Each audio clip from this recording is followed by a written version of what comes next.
5 seconds. Mr. Speaker, sir, at the outset, I would like to point out that we are thinking in terms of a society in which we will be able to provide at least the basic minimum to every individual in our country. When we want to raise the standard of living of the people, we have to take into consideration the farmers and agricultural laborers. In view of this, the agricultural sector will have to be improved. I think you will agree that we cannot do it unless we put in new life and vigor into it. For this purpose, we should have an economic program which will give new economic strength to this section of people. The question is how we can do it. It is not as if we would be able to bring about this change by a small increase in the production on lands.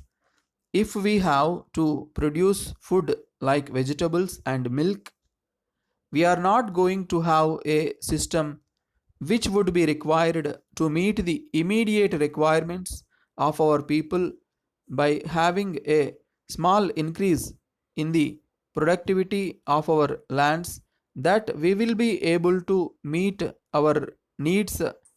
We should introduce the food grains required in a small area of land and release the other land for growing vegetables.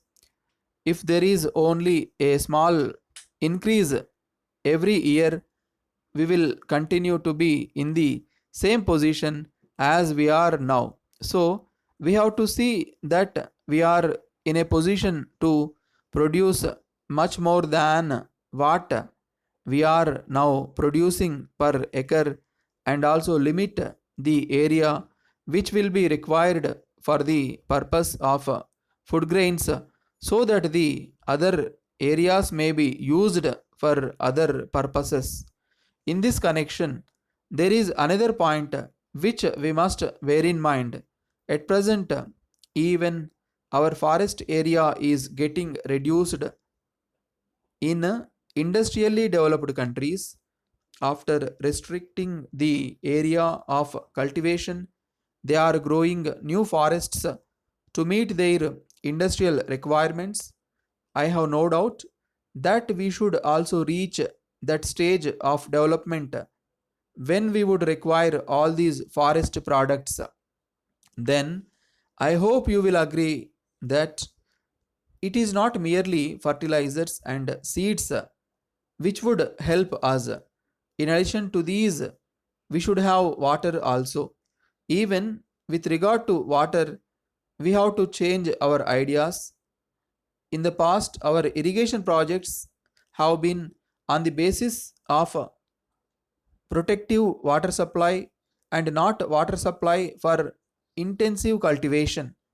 That is why we have to develop underground water resources, so that where one crop is grown, we may be able to raise two crops, and where two crops are grown, we may be able to raise three crops. That is where we have to give importance to minor irrigation. That is what we are doing now. Wherever it is possible, we are trying to have tube wells and surface wells. This will have to be done for the purpose of irrigation. It is not as if we have neglected minor irrigation.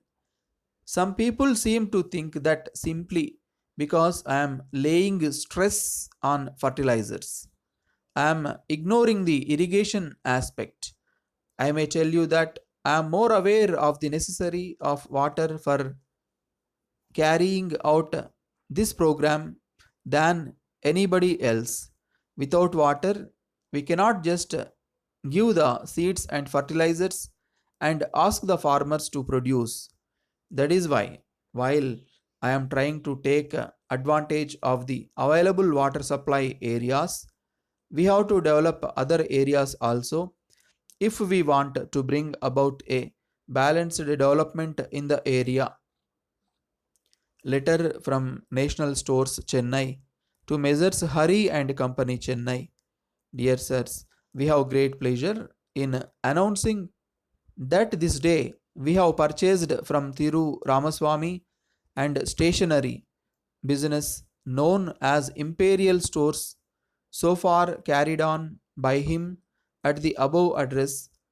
We wish to inform you that we propose to continue the business at the same address but under the style National Stores. The business will remain closed for a few days for purposes of stock taking and renovation of showroom and will reopen on 1st August. You will be glad to know that sufficient stocks of all kinds of stationery articles will be maintained and the showroom will have an attractive new look.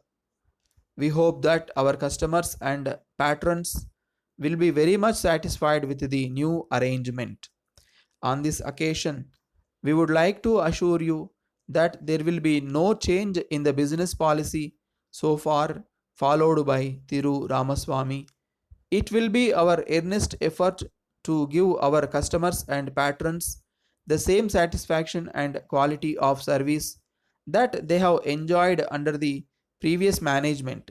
We hope that the business will continue to receive the same support and patronage from you as before, and we assure you of our best attention at all times. Please take note of our signature below, which will be used in all further correspondence and engagements entered into by us, yours faithfully.